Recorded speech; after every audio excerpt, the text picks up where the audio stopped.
Hi guys, உலக சண்டையெல்லாம் முடிஞ்சு இப்போ நம்ம உள்ளூர் சண்டைக்குள்ள என்ட்ரி ஆக போகிறோம் கைஸ்.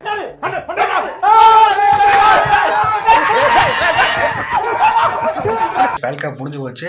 அது முடிச்ச கையோட மார்ச் 28 ஐபிஎல் ஆரம்பிக்கும் போது ஃபுல் ஷெடியூல் வரல. ஆனால் பாதி ஷெடியூல் மட்டும் பார்த்தீங்கன்னா இப்போ அனௌன்ஸ் பண்ணிட்டாங்க. ஃபர்ஸ்ட் மேட்ச்சு ஆர்சிபியும் எட்டும் எஸ்ஆர்ஹெச் ஆட போகிறாங்க. ரொம்பவே சந்தோஷமா இருக்குது. கடைசி வந்து எஸ்ஆர்ஹெச் 2017 தான் அந்த ஓப்பனிங் மேட்ச்சில் ஆடினது. கடைசி 9 வருஷமா அந்த ஓப்பனிங் மேட்ச் ஆடுற சான்ஸே கிடைக்கல.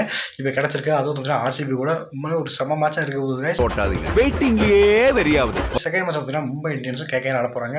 மூணாவது மேட்சாக இன்னும் முக்கியமான மேட்ச் சிஎஸ்கேவும் ராஜஸ்தான் ராயல்ஸ் ஆட போகிறாங்க. இந்த ஷெடியூல் போட்டு ஒரு விவரமான ஆளாக இருக்கணும் கைஸ். கரெக்டாக பார்த்தீங்கன்னா CSK first match Rajasthan Royals கூட போட்டு வச்சிருக்காங்க பார்த்தீங்களா. ஏன்னா நல்ல ராஜஸ்தான் ராயல்ஸ் சிஎஸ்கே மேட்ச்னா பெருசாக எந்த ஹைப்புமே இருக்காது. சென்னை மும்பை இருக்கும், சென்னை ஆர்சிபி இருக்கும். இந்த சென்னை ராஜஸ்தான் வந்துட்டு அந்த ஹைப்பாக இருக்காது. ஆனால் இந்த ஜடேஜா சிஎஸ்கே எதிர்த்து ராஜஸ்தான் ராயல்ஸுக்கு ஆடுறதுனால ஜடேஜா எப்படி ஆட போகிறது, ஜடேஜா வந்து எப்படி சிஎஸ்கே பிளேயர்ஸ் நடக்க போகிறான்றது பார்க்கறக்கே ஒரு கூட்டம் வரும். அதனால் ஃபர்ஸ்ட் மேட்ச் சிஎஸ்கேக்கு ராஜஸ்தான் ராயல்ஸ் எதிராக போட்டு வச்சிருக்காங்க. கண்டிப்பாக அந்த மாதிரி செம்மையாக இருக்க போகுது கைஸ். அதில் எந்த சட்டையும் கிடையாது. நீங்கள் எந்த மேட்ச்க்காக வெயிட் பண்ணிட்டு இருக்கிறத மறக்காம கமெண்ட்ஸில் கமெண்ட் பண்ணுங்க. நான் எனக்கு எப்பயுமே வந்துட்டு எங்கள் டீம் எஸ்ஆர்ஹெச் தான். அதில் ஓப்பனிங் மேட்ச் ஆர்சிபியோட ஆடுற மேட்ச் தான் ரொம்ப எதிர்பார்த்துருக்கேன். நீங்கள் எந்த டீமோட மேட்ச் எதிர்பார்த்துருக்கீங்கன்றத மறக்காம கமெண்ட்ஸில் கமெண்ட் பண்ணுங்க.